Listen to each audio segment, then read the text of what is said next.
बिस्मिल्लाहिर्रहमानिर्रहीम। बेटा, आज का जो हमारा टॉपिक है मैन्युफैक्चरिंग अकाउंट्स। और मैन्युफैक्चरिंग अकाउंट्स में हम स्पेशली ए लेवल के हवाले से बात कर रहे हैं कि आपने आई होप कि जो मैन्युफैक्चरिंग अकाउंट्स की बेसिक वीडियोस हैं वो देख ली, जो कि ओ लेवल में भी आपने पढ़ी हैं। तो सबसे पहले बेटा जो आपने वीडियो लेसन वॉच किया होगा वो है कॉस्ट क्लासिफिकेशन, और उसके बाद आपने पढ़ा होगा मैन्युफैक्चरिंग अकाउंट कैसे बनाते हैं, फिर statement of profit and loss पे बात की होगी, और फिर एसओएफपी। तो अगर आपने ये बेसिक वीडियोस ओ लेवल वाली मैन्युफैक्चरिंग की नहीं देखी तो आई विल हाईली रिकमेंड कि पहले आप वो वॉच करें। और अगर आप वो देख चुके हैं, वो सब आपको पता है कि सर ओ लेवल में मैन्युफैक्चरिंग आप कैसे करते थे, 100% अगर आप श्योर है तो अब आप आगे बढ़ सकते हैं ए लेवल की मैन्युफैक्चरिंग के हवाले से। सर, ए लेवल मैन्युफैक्चरिंग में अगर आप देखें मैन्युफैक्चरिंग अकाउंट आपके सामने ये वैसे ही है जैसे हम बचपन से बनाते हुए आ रहे हैं। और यहाँ पे अब एक नई चीज ऐड होगी, ओ लेवल में हम प्रोडक्शन कॉस्ट पे ये मैन्युफैक्चरिंग अकाउंट हमारा खत्म कर देते थे। इसका मतलब बेटा फैक्ट्री में ये गुड्स जो है वो इतने की पड़ी है, और फैक्ट्री यही गुड्स आगे दे देता था कॉस्ट टू कॉस्ट किसको, आउटलेट को। लेकिन यहाँ पे बेटा हम बात करेंगे कि ये जो हमारा फैक्ट्री होती है, ओ लेवल में हम अज्यूम करते थे कि फैक्ट्री हमारी एक कॉस्ट सेंटर है। कॉस्ट सेंटर क्या होता है बेटा, उसका काम होता है सिर्फ कॉस्ट इनकर करना, और रेवेन्यू कमाना और प्रॉफिट कमाना उसके हाथ में नहीं होता। और प्रॉफिट सेंटर क्या होता है, यहाँ पे हम ये अज्यूम करेंगे कि जो फैक्ट्री है वो एक प्रॉफिट सेंटर है। प्रॉफिट सेंटर बेटा कोई एक ऐसा डिपार्टमेंट होता है जो कॉस्ट भी इनकर करे और जो रेवेन्यू भी जनरेट करे। इसका मतलब वो इन अदर वर्ड्स प्रॉफिट कमाए। एक और होता है सेंटर, वो रेवेन्यू सेंटर कहलाता है। उनका काम होता है सिर्फ रेवेन्यूज जनरेट करना, कॉस्ट से उनका कोई लेना देना नहीं होता। तो यहाँ पे जो फैक्ट्री होती है बेटा, फैक्ट्री जो है वो अपना भी प्रॉफिट कमाएगी। अब सवाल ये आता है फैक्ट्री कैसे प्रॉफिट कमाएगी, उसका तो काम है प्रोडक्ट बनाना और आगे दे देना किसको, आउटलेट को। और आउटलेट प्रॉफिट कमाता है। नहीं सर, ऐसा नहीं होगा, यहाँ पे फैक्ट्री भी प्रॉफिट कमाएगी और आउटलेट भी प्रॉफिट कमाएगा। कैसे? अब जैसे ही हमारे पास प्रोडक्शन कॉस्ट आई बेटा, वो हमें बता देगा कि फैक्ट्री ने इस साल इतना अपना मार्कअप रखा है। क्या रखा है भाई? मार्कअप। आपको पता है बेटा मार्कअप जो लगता है वो किस पे लगता है, वो लगता है कॉस्ट के ऊपर। तो ये जो प्रोडक्शन कॉस्ट है इस पे हमें मार्कअप दे देगा सवाल में। लेट सपोज हमारा जो फैक्ट्री मार्कअप आ रहा है वो आ रहा है 25%। कितना आ रहा है? 25%। अगर तो वो आपको सीधा सीधा मार्कअप बता दे तो आपको पता है मार्कअप लगता है डायरेक्टली कॉस्ट पे, तो आप ये अप्लाई कर देंगे। और अगर मैं आपको मार्कअप नहीं बताता, मैं आपको बताता हूँ भाई मार्जिन है 20%। क्या बता देता हूँ भाई? मार्जिन है 20%। तो अब मैं क्या करूंगा, अब मैं मार्जिन को मार्कअप में कन्वर्ट करूंगा। क्यों सर? क्योंकि प्रोडक्शन कॉस्ट पे आपको पता है मार्कअप लगता है, मार्जिन तो नहीं लगता। मार्जिन से मार्कअप में कैसे जाएंगे बेटा? इसका एक छोटा सा फॉर्मूला है, मार्जिन अपॉन 100 माइनस मार्जिन। सही है? अगर मैं आपको बताता हूँ बेटा मार्जिन है 20%, डिवाइड बाय 100 माइनस 20 क्या हो जाएगा? 80। 20 अपॉन 80 करेंगे बेटा, ये 1/4 आ जाएगा। 1/4 का मतलब 0.25 या 25%।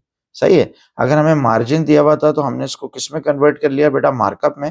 अब हमारे पास फैक्ट्री का प्रॉफिट आ गया। ये जो प्रोडक्शन कॉस्ट है फॉर एग्जांपल है 1 मिलियन, 10 लाख। 10 लाख पे 25% लगाया, 2.5 लाख फैक्ट्री ने पहले ही प्रॉफिट रख लिया। और आगे जो हम गुड्स बेचेंगे अपने आउटलेट को, वो कितने में बेचेंगे? 1.25 मिलियन में, 12.5 लाख। ये कहलाएगी ट्रांसफर वैल्यू, या जिसको market value of finish goods भी कहते हैं। क्या मतलब सर?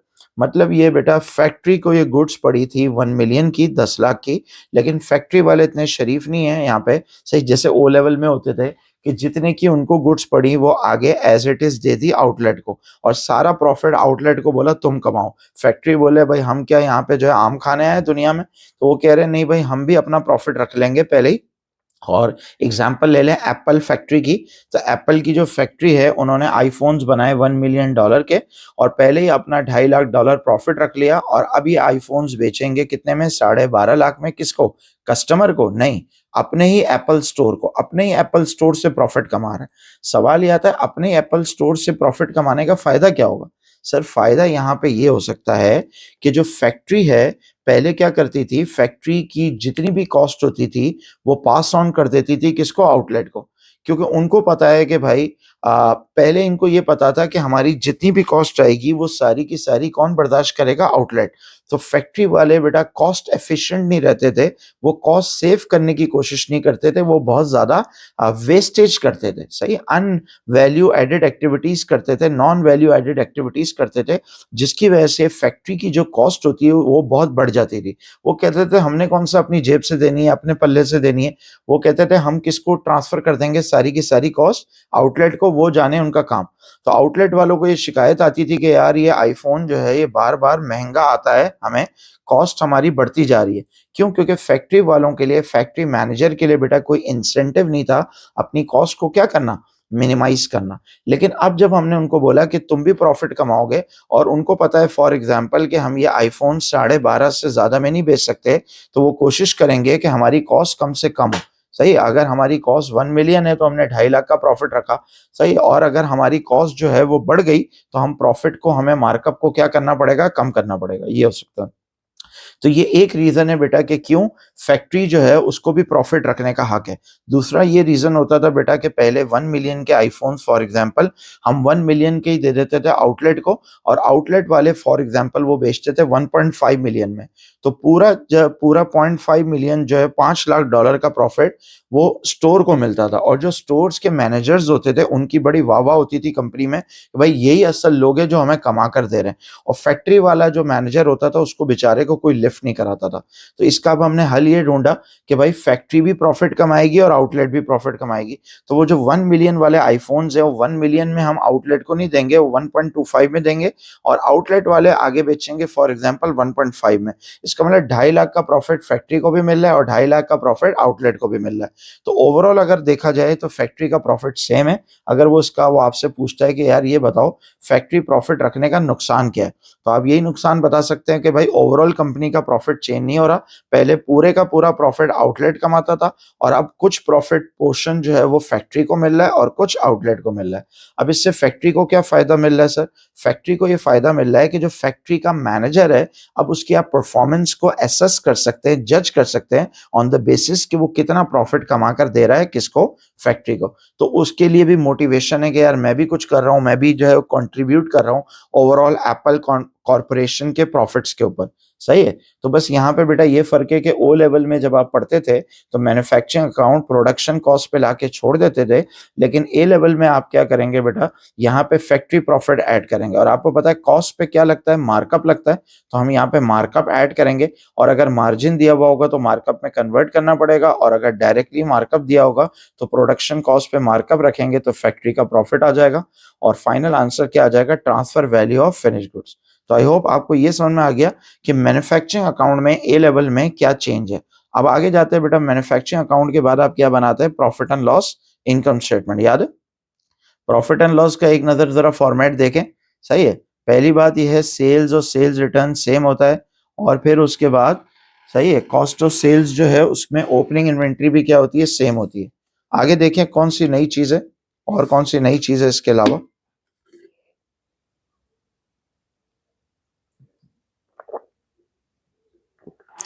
बेटा अगर आप देखें सीन कुछ ऐसा है कि जैसे हम कॉस्ट ऑफ सेल बनाते थे तो क्या फॉर्मेट होता था, opening inventory, right, add purchase less closing, या add production cost less closing. अब आपको ये एक बात पता होगी बेटा कि जब हम मैन्युफैक्चरिंग अकाउंट बनाते थे तो पहले इन्वेंट्री आती थी रॉ मटेरियल की ओपनिंग क्लोजिंग, और एंड में बेटा इन्वेंट्री किसकी आती है, वर्क इन प्रोग्रेस की आती है, opening and closing, work in progress. और अब जब हम आ गए बेटा आउटलेट के अंदर, तो आउटलेट में ना तो रॉ मटेरियल पड़ा होगा, ना तो क्या पड़ा होगा, work in progress incomplete iPhones पड़े होंगे। आउटलेट में क्या होती है, फिनिश गुड्स। ये तो आपको पता है बेटा कि ओपनिंग इन्वेंट्री हम लेते हैं यहाँ पे फिनिश गुड्स की। लेकिन एक और बात समझे कि अब यहाँ जो फिनिश गुड्स की हम लेंगे वो कॉस्ट प्राइस नहीं लेंगे, वो लेंगे हम ट्रांसफर प्राइस। क्या लेंगे सर, ट्रांसफर प्राइस। अब ट्रांसफर प्राइस का क्या सीन है बेटा, सीन कुछ ऐसा है कि अगर एक iPhone for example Apple company को पड़ रहा है $750 का, सही है, कितने का, 750 का एप्पल फैक्ट्री को पड़ रहा है, लेकिन वो आगे 750 का नहीं बेच रहे, फॉर एग्जांपल वो बेच रहे हैं आगे $900 का। कितने में बेच रहे हैं, 900। और आउटलेट वाला ये जो 900 वाला आईफोन है ये बेच रहा है आगे $1000 का। तो अब आप देखें बेटा, पहले जो 750 का एग्जांपल ले लें, एक आईफोन था, वो फैक्ट्री वाले 750 में ही दे देते थे, किसको, आउटलेट को, और आउटलेट डायरेक्टली 1000 में बेचता था, तो पूरा 150 का प्रॉफिट 250 का प्रॉफिट किसको होता था? आउटलेट को। फैक्ट्री वालों ने अब क्या होशियारी की, फैक्ट्री वालों ने बोला यार हम पागल हैं, सही, हम क्या जो है वो आम खाने आए, और फैक्ट्री वालों ने बोला हम $750 का आईफोन है, हम बेचेंगे $900 का एप्पल स्टोर को, और एप्पल स्टोर आगे बेचेगा 1000 का, तो पहले उन्होंने 150 का प्रॉफिट रख लिया।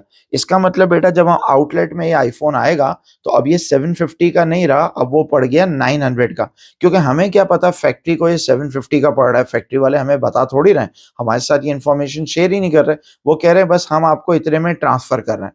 तो याद रखिए बेटा, यहाँ जो ओपनिंग और क्लोजिंग आएगी वो आएगी टीपी पे। TP stand for transfer price. क्या कहलाएगी? Transfer price. एक होगी बेटा कॉस्ट प्राइस और एक होती है ट्रांसफर प्राइस। कॉस्ट प्राइस वो कॉस्ट होती है जितने में फैक्ट्री को ये गुड्स कॉस्ट किए, और ट्रांसफर प्राइस का क्या मतलब बेटा, इसमें फैक्ट्री का आउटलेट भी शामिल हो चुका है। तो अगर फैक्ट्री का आउटलेट भी ऐड कर लें तो उसके बाद जो अमाउंट आता है वो क्या कहलाता है बेटा? वो कहलाता है ट्रांसफर प्राइस। बात समझ में आ रही? Transfer price. तो ये आ गई बेटा हमारे पास ओपनिंग इन्वेंट्री की ट्रांसफर प्राइस। उसके बाद आप जैसे नॉर्मली लिखते थे प्रोडक्शन कॉस्ट, याद है? जैसे हम ओ लेवल के हम पढ़ते थे प्रॉफिट एंड लॉस, तो उसमें हम लिखते थे प्रोडक्शन कॉस्ट, और यहाँ पे हम प्रोडक्शन कॉस्ट के बजाय क्या लेंगे? ट्रांसफर वैल्यू लेंगे। क्यों? क्योंकि बेटा यहाँ जो हमने गुड्स खरीदी हैं ये कॉस्ट प्राइस पे नहीं खरीदी, बल्कि फैक्ट्री ने हमें जिस अमाउंट में बेची है वो क्या कहलाएगी? Transfer price. तो याद रखो बेटा, ट्रांसफर प्राइस एक ऐसा प्राइस होगी जिसमें फैक्ट्री का प्रॉफिट भी क्या है? इंक्लूडेड है। फैक्ट्री का प्रॉफिट भी क्या है? इंक्लूडेड। उसके बाद बेटा हमने बात की थी अगर कोई वो हो परचेज, क्या हो बेटा? परचेज किसकी? फिनिश गुड्स की, तो वो भी हम ऐड करते हो। मैंने आपको बता दिया था बेटा कि परचेज ऑफ फिनिश गुड्स हम क्यों करते हैं, सही है? ये हमने पहले बात की थी जब हम पढ़ रहे थे प्रॉफिट एंड लॉस, जो है वो ओ लेवल का जो रिवीजन वाली वीडियोस थी ना। फिर क्लोजिंग इन्वेंट्री आएगी बेटा, वो भी किसकी आएगी? वो भी फिनिश गुड्स की आएगी, और वो भी ट्रांसफर प्राइस आएगी। क्योंकि बेटा आउटलेट के लिए कॉस्ट तो है ही नहीं ना, आउटलेट को क्या पता आईफोन की कॉस्ट क्या है? आउटलेट वालों को तो वो प्राइस है, उनके लिए वही कॉस्ट है जितने में हमने खरीदा है, वो किससे? फैक्ट्री से। तो यहाँ पे बेटा ओपनिंग और क्लोजिंग इन्वेंट्री किसकी आएगी? Transfer price. और ओ लेवल में जो हम पढ़ते थे ओपनिंग क्लोजिंग इन्वेंट्री किसकी आती थी? वो फिनिश गुड्स की कॉस्ट प्राइस आती थी, लेकिन यहाँ पे ट्रांसफर प्राइस आई। तो ये आ गई कॉस्ट ऑफ सेल। अभी तक एक चेंज है, sales minus cost of sale क्या आता है बेटा? ग्रॉस प्रॉफिट, आपको पता है। फिर करते हैं बेटा ऐड अदर इनकम वगैरह, वो सब यहाँ पे होगा तो लिख लेंगे। अच्छा, अब आगे बढ़ाते हैं। अब आगे बात करते हैं सर, यहाँ पे एक नई चीज आ गई, फैक्ट्री का रियलाइज प्रॉफिट। सही है? अब जरा ये समझें, ये एक नई चीज है, फैक्ट्री रियलाइज प्रॉफिट। ये क्या चीज है, इसको जरा समझना है बेटा। देखिए बात यह है कि फैक्ट्री ने जितना प्रॉफिट रखा किससे? अपने आउटलेट से। फैक्ट्री ने बेटा जितना प्रॉफिट रखा अपने आउटलेट से, वो जो प्रॉफिट है वो क्या कहलाएगा? वो कहलाएगा अनरियलाइज। क्या प्रॉफिट कहलाएगा भाई? अच्छा, अब देखें फैक्ट्री जो प्रॉफिट रखती है उसमें या तो रियलाइज प्रॉफिट होगा या तो अनरियलाइज प्रॉफिट होगा। अब ये क्या सीन है सर, रियलाइज और अनरियलाइज, ये क्या भला है सर? इस पे बात कर ले भाई। देखो ना, अगर फैक्ट्री ने माल बेचा, एप्पल फैक्ट्री की एग्जांपल ले ले, एप्पल स्टोर को, और एप्पल स्टोर ने वो आईफोन या आईपैड या एयरपॉड्स जो भी थे, सही है, वो आगे बेच दिए। सही, क्या किए भाई? आगे बेच दिए। किसको? कस्टमर्स को। तो फैक्ट्री ने जो प्रॉफिट रखा आउटलेट से, हम उसकी बात कर रहे हैं। आउटलेट जो आगे प्रॉफिट रखेगा कस्टमर से, हम उसकी कोई बात नहीं कर रहे। सही है? सारा मसला ये है बेटा कि फैक्ट्री ने जो अपने आउटलेट से प्रॉफिट चार्ज किया, सही है, वो जो प्रॉफिट है बेटा वो दो तरह का हो सकता है, या तो वो रियलाइज प्रॉफिट कहलाएगा या तो वो अनरियलाइज प्रॉफिट कहलाएगा। सर अब इन दोनों में क्या फर्क है ये बता दे बेटा। फैक्ट्री ने फोन्स बेचे किसको? आउटलेट को, और आउटलेट ने ये फोन्स बेचे आगे कस्टमर्स को। तो फैक्ट्री ने जो प्रॉफिट रखा था आउटलेट से, वो फैक्ट्री का प्रॉफिट क्या कहलाएगा? रियलाइज कहलाएगा। रियलाइज कब होगा बेटा प्रॉफिट? जब हमने जो माल बेचा एप्पल स्टोर को, एप्पल स्टोर ने वो माल आगे भी बेच दिया, तो इसका मतलब वो प्रॉफिट क्या कहलाएगा बेटा? रियलाइज कहलाएगा। और इसमें सर दूसरी चीज क्या होती है, वो होता है अनरियलाइज प्रॉफिट। अनरियलाइज प्रॉफिट का क्या मतलब है सर? मतलब ये बेटा फैक्ट्री ने प्रॉफिट रखा आउटलेट से, लेकिन आउटलेट वो माल आगे नहीं बेच पाया अभी तक। क्यों? एप्पल स्टोर में बेटा वो अभी क्लोजिंग इन्वेंटरी में वो स्टॉक बच गया। तो बेटा जो स्टॉक बच गया, जो अभी बिका नहीं, उसके ऊपर जो प्रॉफिट फैक्ट्री ने रखा, वो फैक्ट्री का प्रॉफिट अभी रियलाइज नहीं हुआ। तो बेटा एक बार रिपीट कर लें, प्रॉफिट रियलाइज कब होगा फैक्ट्री का? जब आउटलेट वो माल आगे बेच देगा, लेकिन आउटलेट का जितना माल नहीं बिक पाया वो प्रॉफिट फैक्ट्री के लिए हराम कहलाएगा, वो भी अनरियलाइज कहलाएगा। हलाल प्रॉफिट कौन सा होगा? जो फैक्ट्री ने प्रॉफिट रखा आउटलेट से और आउटलेट ने भी वो माल आगे बेच दिया, तो फैक्ट्री के लिए वो प्रॉफिट क्या हो गया? हलाल हो गया। समझ में आ रही बात? अब ये फैक्ट्री का यहाँ पे हम ऐड करेंगे रियलाइज प्रॉफिट। क्यों? बेटा हम ओ लेवल में बात करते थे, जब हम इनकम स्टेटमेंट बनाते थे, प्रॉफिट एंड लॉस बनाते थे, तो ओ लेवल में हम ये बात करते थे सर कि सारा का सारा प्रॉफिट कौन कमाएगा? बेटा आउटलेट कमाएगा। सही। और फैक्ट्री को कोई राइट नहीं है किस चीज का, कोई अधिकार नहीं है किस चीज का बेटा? प्रॉफिट कमाने का। लेकिन यहाँ पे हम बात कर रहे हैं भाई कि प्रॉफिट कमाने का हक जो है वो फैक्ट्री के पास भी है और आउटलेट के पास भी है। तो आउटलेट का ये जो ग्रॉस प्रॉफिट आया बेटा, ये आउटलेट का है, और आउटलेट के अभी एक्सपेंसेस में एंड में माइनस करूंगा। पहले मैं फैक्ट्री का बेटा प्रॉफिट ऐड कर रहा हूं, जो फैक्ट्री ने प्रॉफिट कमाया और वो रियलाइज है। कैसे निकलेगा बेटा? इसको निकालने के दो तरीके। पहला तरीका, इसको हम डायरेक्टली निकाल सकते हैं, जैसे मैं भी निकाल रहा हूं। कैसे निकालेंगे सर? स्टार्ट करेंगे हम फैक्ट्री प्रॉफिट से। कैसे स्टार्ट करेंगे? Factory profit. फैक्ट्री प्रॉफिट कहां से आएगा बेटा? ये देखिए पार्ट ए में इतना प्रॉफिट हमने इस साल रखा होगा, ये फैक्ट्री प्रॉफिट जो है वो यहां से उठाएंगे। तो इतना प्रॉफिट तो हमें पता है बेटा इस साल फैक्ट्री ने चार्ज किया किससे? अपने आउटलेट से। ये आ गया पार्ट ए से। अब इसमें बेटा हमें एक मस्ती करनी पड़ेगी, एक एडजस्टमेंट करनी पड़ेगी। किस चीज की एडजस्टमेंट करेंगे सर? वो एडजस्टमेंट करेंगे अनरियलाइज प्रॉफिट की। सही। अनरियलाइज कैसे करेंगे सर? ऐसे करेंगे कि हम देखेंगे ओपनिंग और क्लोजिंग इन्वेंट्री का क्या देखेंगे? डिफरेंस देखेंगे। क्या देखेंगे सर? ओपनिंग और क्लोजिंग इन्वेंट्री का डिफरेंस देखेंगे। फॉर एग्जाम्पल बेटा ओपनिंग इन्वेंट्री है हमारी 10,000 और क्लोजिंग इन्वेंट्री हो गई 15,000। तो अब आप देखो इन्वेंट्री बढ़ गई या नहीं? इसका मतलब बेटा जब ये साल शुरू हुआ तो आउटलेट में एप्पल स्टोर में फॉर एग्जाम्पल $10,000 के आईफोन्स पड़े हुए थे। सही है। और जब ये साल एंड हुआ तो एप्पल स्टोर में $15,000 के आईफोन रह गए। सही है। बाकी बिक गए। तो अब आप देखो बेटा शुरू में आईफोन्स कम थे और एंड में आईफोन बढ़ गए। इसका मतलब बेटा इन्वेंट्री इंक्रीज हो गई। बेटा अगर इन्वेंट्री इंक्रीज हो गई तो माल हमारा जितना शुरू में पड़ा हुआ था उससे ज्यादा पड़ा हुआ एंड में, तो इसका मतलब ये माल बिका नहीं है।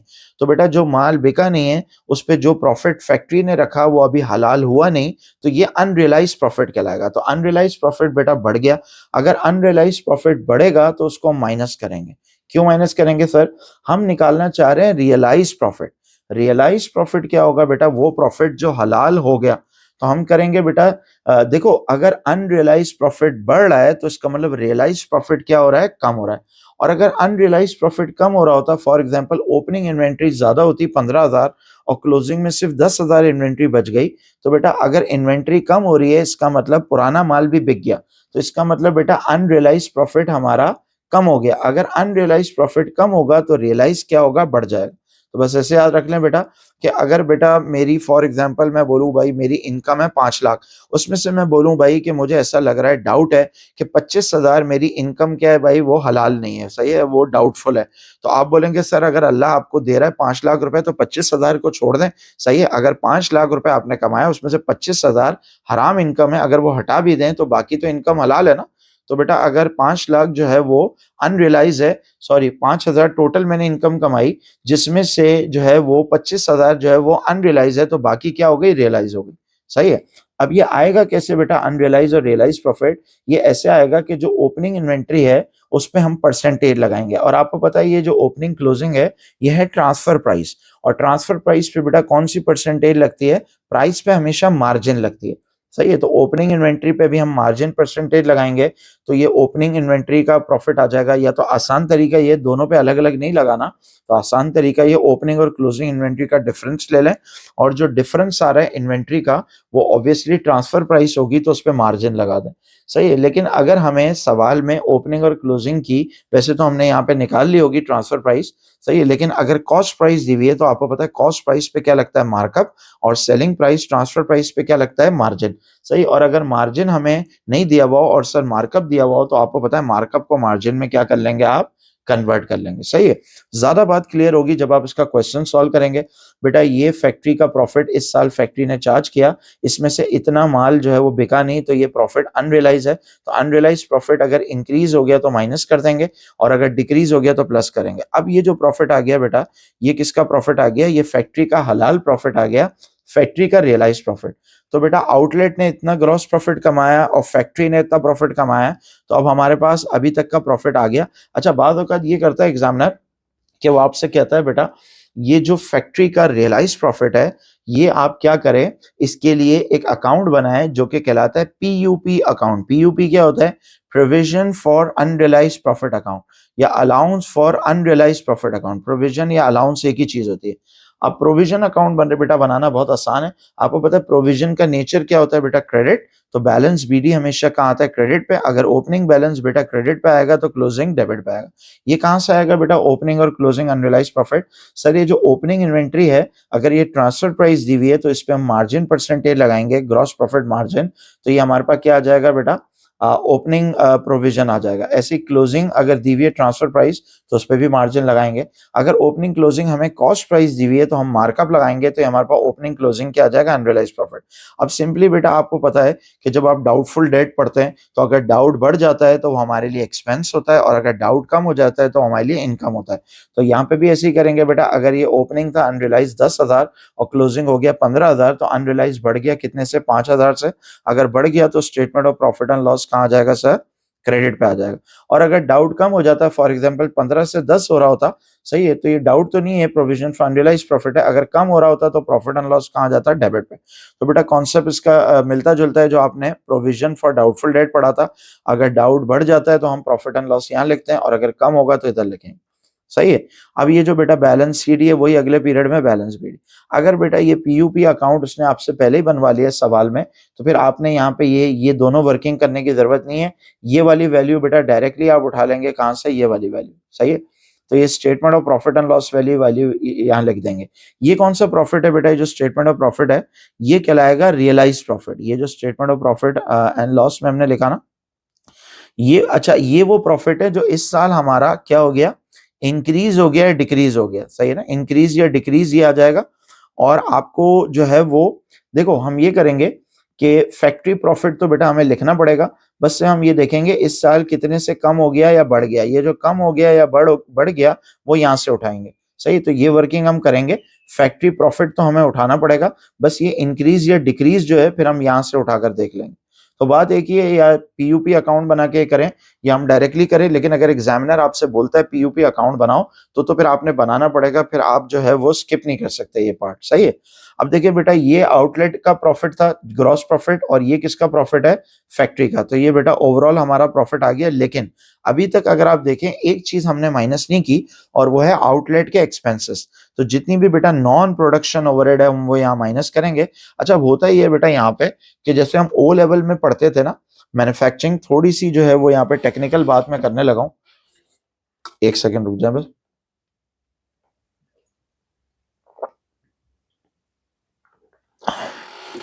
अच्छा, तो मैं ये बात कर रहा था सर कि आप बचपन में पढ़ते थे कि अकाउंट्स या तो सोल ट्रेडर के बनाएंगे यार, या पार्टनरशिप के बनाएंगे, या मैन्युफैक्चरिंग के बनाएंगे, या कंपनी के बनाएंगे। बचपन में तो ये पढ़ते थे 4 तरह के अकाउंट्स होते हैं, सोल ट्रेडर के, पार्टनरशिप के, मैन्युफैक्चरिंग के और कंपनी के। सही है। ये तो एक सिंपल बात हो गई। लेकिन अब यहाँ पे बात है बेटा कि अगर आप ट्रेडिंग बिजनेस से, कौन है आप? अगर आप ट्रेडिंग बिजनेस हैं तो जरूरी नहीं है कि आप सोल ट्रेडर हो। सही है। ट्रेडिंग बिजनेस जो है वो एज अ सोल ट्रेडर भी हो सकती है। अगर आपका ट्रेडिंग बिजनेस बड़ा हो गया तो आप किस में कन्वर्ट कर सकते हैं इसको? पार्टनरशिप में, वो भी ट्रेडिंग बिजनेस ही होगा। सही है। और अगर आपकी ट्रेडिंग बिजनेस बहुत बड़ा हो गया तो आप कंपनी भी बना सकते हैं, लेकिन आप कर क्या रहे हैं? ट्रेडिंग कर रहे हैं। बात समझ में आ रही? ऐसे ही सर अगर आप मैन्युफैक्चरर हैं, कौन है? मैन्युफैक्चरर। तो अगर आपने छोटा मोटा कारखाना लगाया तो आप जो है वो सोल ट्रेडर फॉर्म में मैन्युफैक्चरिंग भी कर सकते हैं। समझ समझ रहे हैं मैं क्या कहना चाह रहा हूं? मतलब आपकी फैक्ट्री है लेकिन आप सिंगल ओनर है, तो आप क्या कहलाएंगे बेटा? आप सोल ट्रेडर हैं, सोल प्रोपराइटर हैं, लेकिन आप ट्रेडिंग नहीं कर रहे, आप मैन्युफैक्चरिंग कर रहे हैं। बेटा अगर आपका मैन्युफैक्चरिंग बिजनेस बड़ा हो गया तो आप उसको पार्टनरशिप में भी कन्वर्ट कर सकते हैं, लेकिन आप कर क्या रहे हैं? आप मैन्युफैक्चरिंग कर रहे हैं लेकिन आप क्या कर रहे हैं? पार्टनरशिप फॉर्म में कन्वर्ट हो गए। अगर आपकी बेटा फैक्ट्री का काम इतना बढ़ गया कि आपने 3 4 5 फैक्ट्रियां खोलनी है, तो अब आप कंपनी में कन्वर्ट कर लेंगे। तो बेटा ओ लेवल में जो हम मैन्युफैक्चरिंग अकाउंट बनाते थे वो सोल ट्रेडर के होते थे, वो सिंगल ओनर का मैन्युफैक्चरिंग बिजनेस होता था। लेकिन यहाँ जो बेटा बड़ी बड़ी कंपनीज हैं जैसे यूनिलीवर है, पीएनजी है, सही है, प्रॉक्टर एंड गैम्बल है। तो ये जो बड़ी-बड़ी कंपनीज़ हैं, उनके जब हम मैन्युफैक्चरिंग अकाउंट्स बनाते हैं, तो ये बेसिकली कंपनीज़ होती हैं। तो ये समझ लें कंपनी का मैन्युफैक्चरिंग अकाउंट है, सही है? तो यहाँ पे बेटा हम सोल ट्रेडर नहीं है, यहाँ पे हम मैन्युफैक्चरर हैं और साथ-साथ हमारा जो स्टेटस है वो कंपनी वाला स्टेटस है। तो आपको पता है बेटा कंपनी में यहाँ तो ज़्यादातर जो बेटा ए लेवल में अकाउंट्स आपको मैन्युफैक्चरिंग अकाउंट्स बनाने होंगे, वो कंपनी के मैन्युफैक्चरिंग अकाउंट्स बनाने होंगे। सही, आई होप मैं आपको अपनी बात समझा पाया। तो आपको पता है बेटा जब आप कंपनी की प्रॉफिट एंड लॉस बनाते हैं, तो वहाँ जो एक्सपेंसेस होते हैं, उसको बाय नेचर नहीं लिखते, बाय फंक्शन लिखते हैं। बाय फंक्शन क्या होता है बेटा? सारे एक्सपेंसेस को हम फंक्शन वाइज़ डिवाइड कर देते हैं और यहाँ नॉर्मली सिर्फ 2 फंक्शंस होते हैं, एक एडमिन सही और एक सेलिंग एंड डिस्ट्रीब्यूशन या डिस्ट्रीब्यूशन। तो बेटा जितने भी एक्सपेंसेस हैं उनको हम 2 कैटेगरी में डिवाइड कर लेंगे, एक एडमिन और एक सेलिंग एंड डिस्ट्रीब्यूशन। और कहीं का कभार प्रॉपर्टी कॉस्ट अलग से भी आ सकता है, सही है? तो अगर हम सोल ट्रेडर के बेटा अकाउंट्स बनाते हैं तो उसमें रेंट अलग आ रहा होता है, इलेक्ट्रिसिटी अलग आ रहा होता है, बैड डेट अलग आ रहा होता है, डेप्रिसिएशन वो कहलाता है एक्सपेंस बाय नेचर। लेकिन कंपनी में क्या होता है, एक्सपेंस क्या होता है? By function. तो अब आप देख रहे थे हमने यहाँ पे एग्जामिनर ये स्टाइल यूज कर रहा है कि ग्रॉस प्रॉफिट के बाद एक्सपेंसेस माइनस नहीं कर रहा, बल्कि पहले जो है वो फैक्ट्री का रियलाइज प्रॉफिट की वर्किंग कर ली। ऑल्दो आप फैक्ट्री के रियलाइज प्रॉफिट की वर्किंग एंड में भी करते तो भी आंसर सही आता, लेकिन मैं कोशिश कर रहा हूँ वही फॉर्मेट फॉलो करूँ जो एग्जामिनर जो है 2024 में रिसेंट पेपर्स में यूज कर रहा है, सही है? तो अब जो बेटा ये प्रॉफिट आया, और आपको एक और बात भी पता होगी बेटा, जब हम कंपनी की प्रॉफिट एंड लॉस बनाते हैं तो कंपनी सारे एक्सपेंसेस तो माइनस कर देती है, एडमिन डिस्ट्रीब्यूशन वगैरह, लेकिन कंपनी जो है एक एक्सपेंस को बचा कर रखती है एंड के लिए, और वो होता है इंटरेस्ट। याद है, इंटरेस्ट एंड टैक्स। तो ये जो बेटा प्रॉफिट आएगा, अब ये प्रॉफिट फ्रॉम ऑपरेशंस कहलाएगा। क्या कहलाएगा बेटा?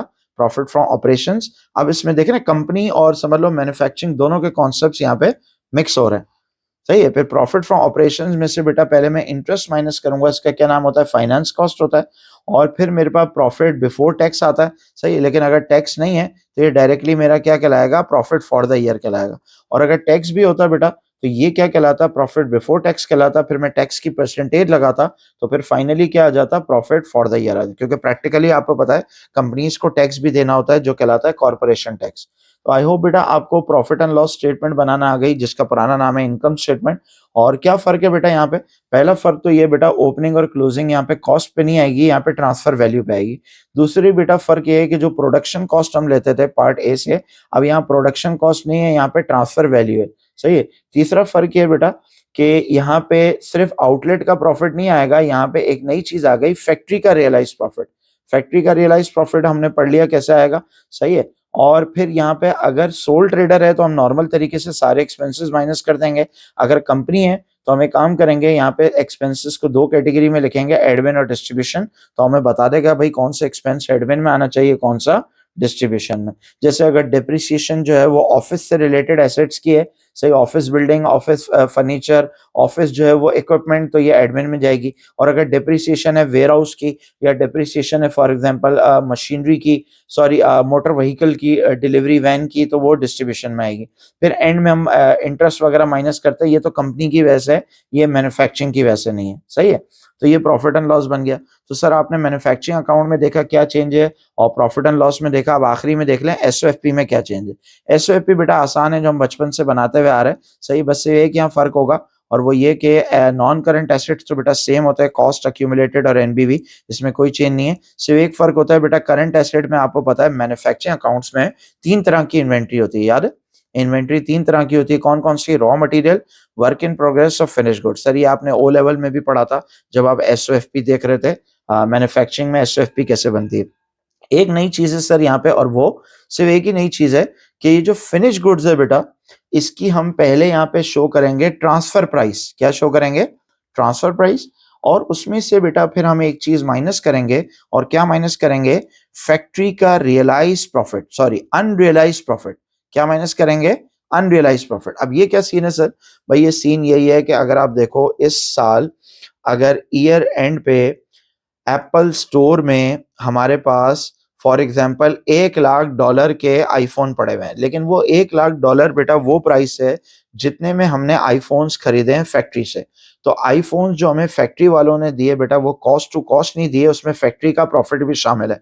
लेकिन चूँकि ये आईफ़ोन्स अभी बिके नहीं ईयर एंड पे, तो अभी हम इसका प्रॉफ़िट बुक नहीं कर सकते। कौन-सा कॉन्सेप्ट है सर आपने बचपन में पढ़ा है और वो है प्रूडेंस कॉन्सेप्ट।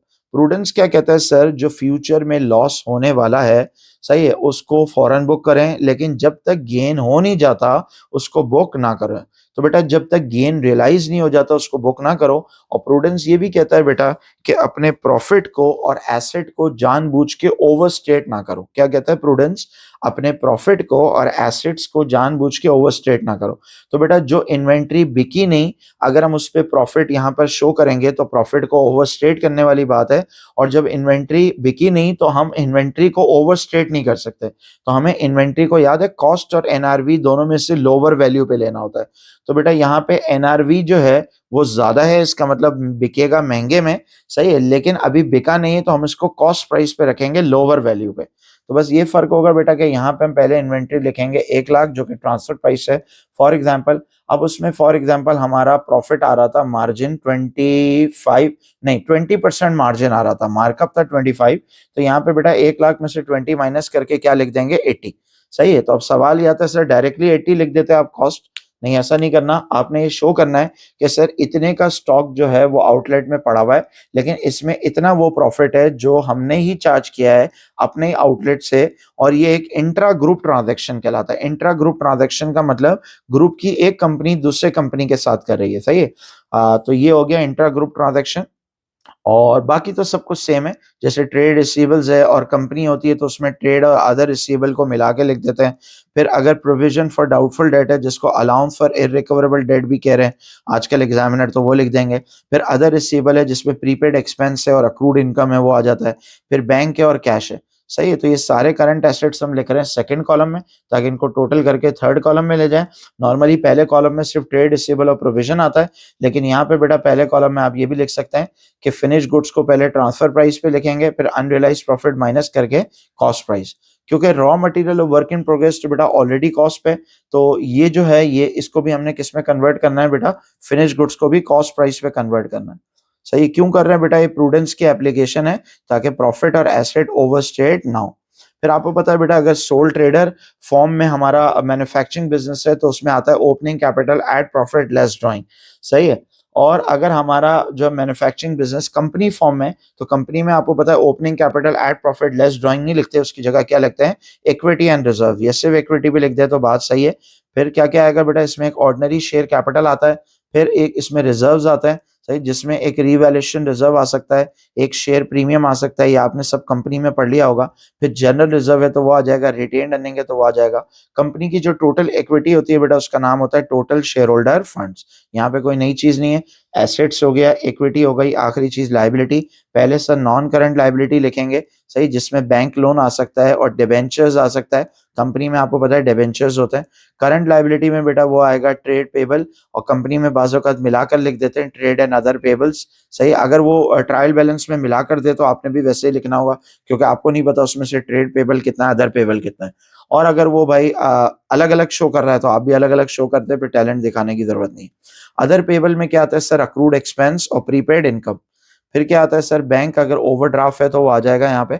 एसेट साइड बेटा हमेशा बराबर आएगी किसके, कैपिटल एंड लायबिलिटी के या इक्विटी एंड लायबिलिटी के, सही। Assets is equal to equity and liability. Equity and liability लिखना ज़्यादा बेहतर है, total equity and liability. Assets is equal to equity plus liability. तो आई होप बेटा आपको जो है मैन्युफैक्चरिंग अकाउंट्स के कॉन्सेप्ट जो है वो समझ में आ गए ए लेवल के हवाले से। अब आप इंशाल्लाह क्वेश्चन सॉल्व करना शुरू करें तो क्वेश्चंस आपको समझ में आने लगेंगे।